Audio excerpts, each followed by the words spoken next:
Hello, PBL. It is Lindsay Blackburn, PBLMatters facilitator, and I'm here with Cassie Farrell today. She is a middle school teacher at Graham Expeditionary Middle School, and now it's called Graham Elementary and Middle School. Isn't that right? They go by the acronym of GEMS, and that is in the Central Ohio area. Cassie, thanks so much for hopping on with us today.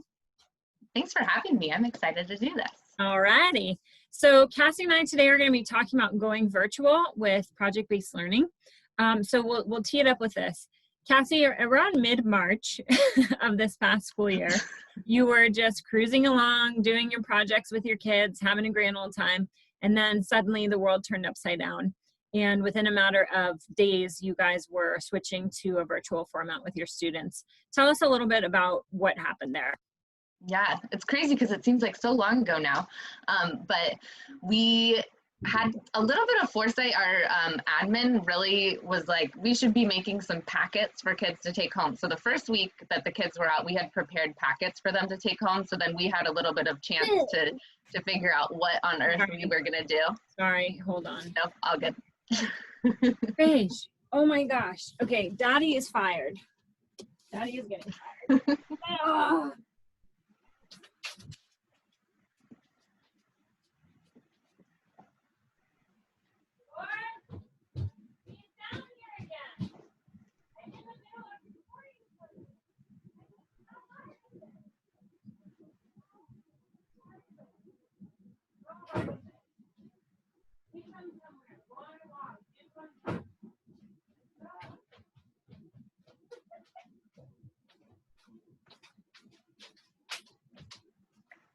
Okay, we're still recording, but I'll just splice that right up. Okay. All right, so I'm gonna ask it again so we can start over. Okay, cool. All right, so there you are, just ho-humming along with your projects with your students in mid-March of last school year, and suddenly the world turns upside down and you are now virtual. Tell us a little bit about that. Yeah, well, so our admin had actually a few days before DeWine announced the shutdown, they had told us all to prepare packets to send home with kids for a week. So we were like, well, we got a week down. And then it became the instructional team during that week was able to meet to decide exactly what we wanted teachers to do with the virtual time. And there were like a couple different options based on, were we just going to be shut down for 3 weeks? Was it going to be a little bit longer than that? Was it going to be the entire year? So we really mapped out how we were going to do this. And at first we used just Google Drive, and we created documents, and we each uploaded our own videos twice a week and had Google Forms with students, and oh my gosh, it was just a mess, but we figured something out. So when you had to take your projects virtual, what were some things that went well? What were some highlights of that experience? So we usually in the spring do a vernal pool project with our 7th graders, and they actually get to go to vernal pools, which are basically bodies of water that are only there in the spring. So amphibians and salamanders in particular lay their eggs there, and because fish won't get to them. And so then we were like, oh, well, we can't bring kids to vernal pools anymore. We're not gonna be able to take these field trips. So we turned it into students doing a research project about an animal, and they got to choose, they had some choice on that, and then they wrote a folk tale about the animal, and they drew a scientific drawing of the animal, and it ended up being really cool. We used Flipgrid, and we used an audio storyteller for the kids to read their folk tales, and they were able to share them on our class discussion forums, and they ended up being pretty meaningful and special with the limited resources and time that we had. That reminds me of, and this, you may have gotten this idea from there, there's a highlighted project on the Models of Excellence website that does similar, and it is about snakes. So I don't know if that's where your inspiration came from, but that reminds me a lot. They did those audio visual stories, which was really cool. Yeah, they came out awesome. Yeah. All right, what else? What was another highlight? I honestly, so I'm a math teacher, and one of my favorite things was just getting to use like things around my house to do math with my students in the videos. So We were studying probability in 7th grade, so I used my cat. I love my cat. And so we made videos together where it was like me playing probability games with Benny. And I was able to edit it and kind of had fun with that. And all the kids then looked for Benny to be in each of my videos. He was like the star. And so we did that. Also, my husband and I built a deck. And there's so much math involved in building a deck, which I didn't even know going into it, but I was able to give kids real world problems like, here, we need to make this angle so that it matches the angle of my house. How can we figure out what this angle actually is, and how can I build it this way? So that was another really fun thing. And then just over Zoom, we were able to connect with students in ways that you can't typically connect with a kid. You see their house, you see their little brother running in and out of the screen. Their pet lizard that they want to show you that's sitting on their shoulder. And so I just felt like I was able to actually make some more meaningful connections with kids that I couldn't have done in a classroom. Awesome. A lot of schools and educators are saying it's going to be hard to make those connections virtually, but you're actually kind of saying the opposite, which is really interesting.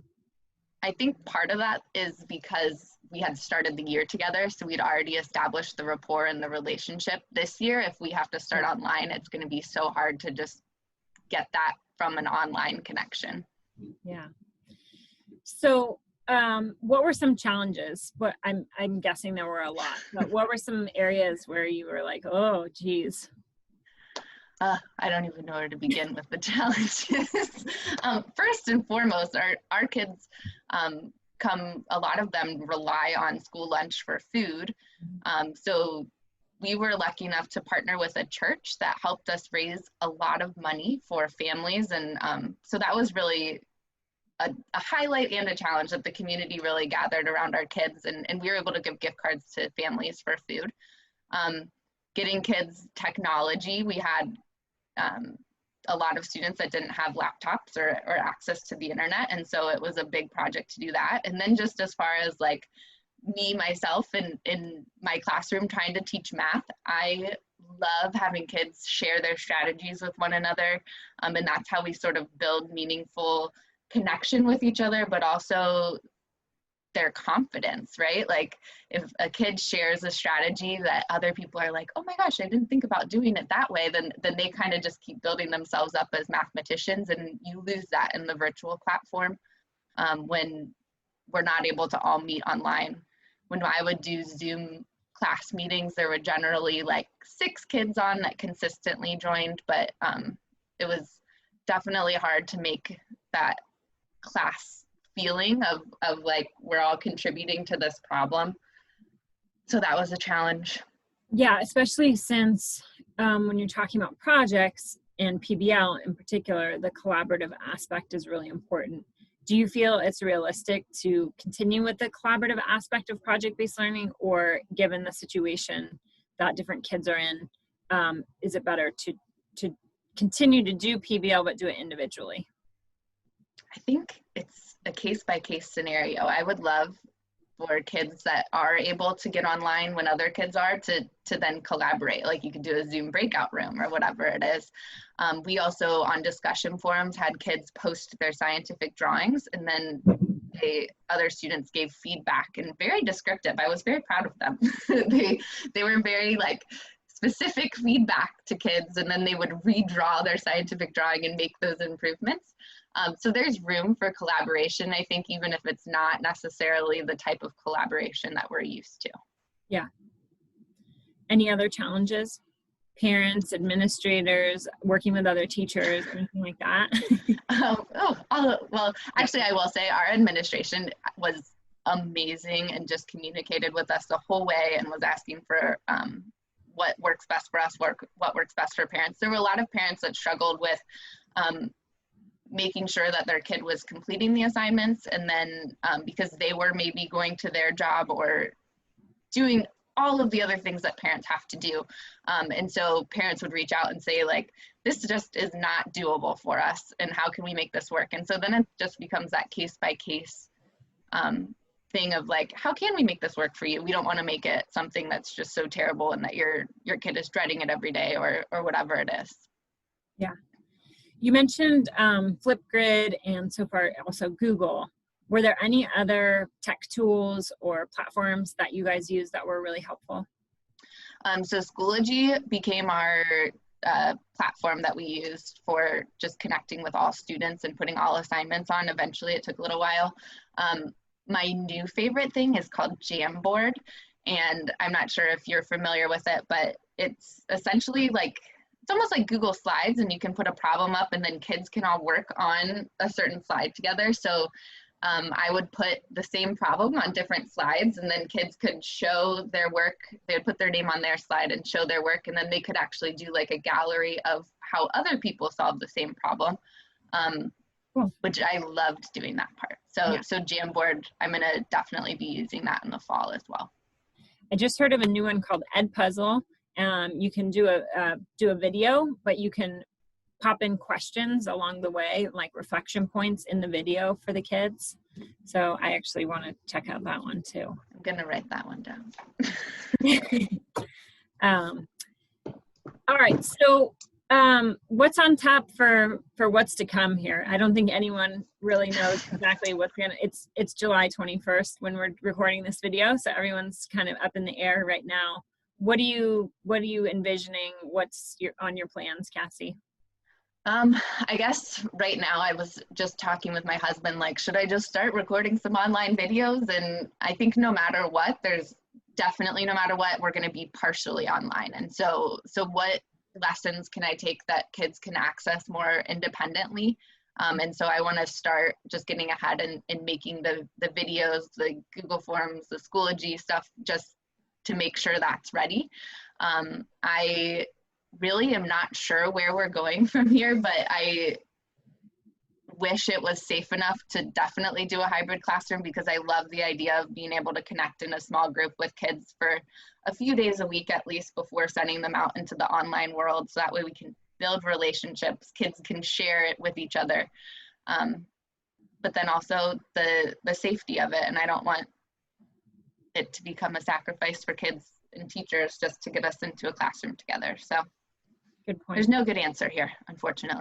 There is no, it's people call it win-win situations, and this feels like lose-lose, unfortunately. What about projects or PBL units? We prefer to refer to them as PBL units. Do you think you'll try to recreate some of the ones you've done in the past, or look for projects that are better fit to go virtual?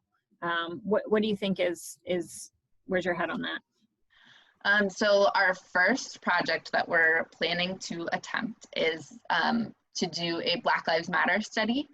And that was something that we've actually done in the past. So it's something that we're gonna adapt. And it's gonna be the kids all reading a book. And so then it becomes like, how do we get this book, All American Boys, to the kids? And that hasn't necessarily been figured out yet, but the kids can interview people virtually, which I think is a really cool thing. Like, we can interview people that maybe couldn't come meet with us in the classroom previously, because a lot of people are home right now. And so we can conduct those interviews. And then our initial plan was to make a podcast as like the final product with our students. And so that's still something that we can do, just maybe with some adaptations, and maybe it won't be as crisp of editing if we were all together and could give each other as meaningful feedback as we usually would, but I think we can still go somewhere with this and make it meaningful. Cool. I've heard that from other PBL teachers too, is that connecting with experts is actually, been one of the highlights of going virtual, is that it's become a lot easier. It's very easy for them to hop in from home or from their office, and instead of making the time out of their schedule to come to your actual school, which is ideal, but the next best thing would be for them to come virtually, and like you said, connecting with people perhaps all over the world to provide those insights as experts. So yeah, one that I'm super excited about is we have a connection with a man who's climbed Everest 3 times, and he's a few times in the past been able to Skype in with our kids. This was before we even knew about Zoom. But there were always technology issues, and it was always just this big thing. And now we have this new platform, and I'm like, if we can get him on there to talk to the kids about what it's like to climb Everest and just all of the cool things. He led a blind man up to the top of the summit of Everest, and there's a documentary about him. So we can go in so many directions with it and use Zoom to have that conversation with him. Very cool. Good. Any other words of encouragement? That we call this series Teacher Toolbox, words of encouragement for teachers. I think just keep moving forward.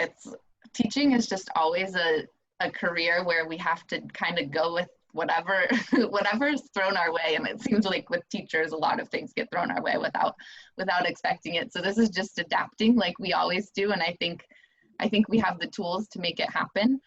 Whatever it is that we have to make happen. Very good. And we always close with the same question: why PBL? Oh, for so many reasons. You give kids the real experience of what they're going to be doing in the future. If you just have kids sitting in a classroom repeating after you and copying notes, it's not as authentic as what they're going to be doing in the real world. We're preparing them for their futures. Very good. Cassie, thank you so much. I am wishing you so much luck this school year, and to all you teachers. Keep on keeping on, as Cassie said, and we'll be here providing more resources and tools for you guys. Take care. Thank you, Lindsay.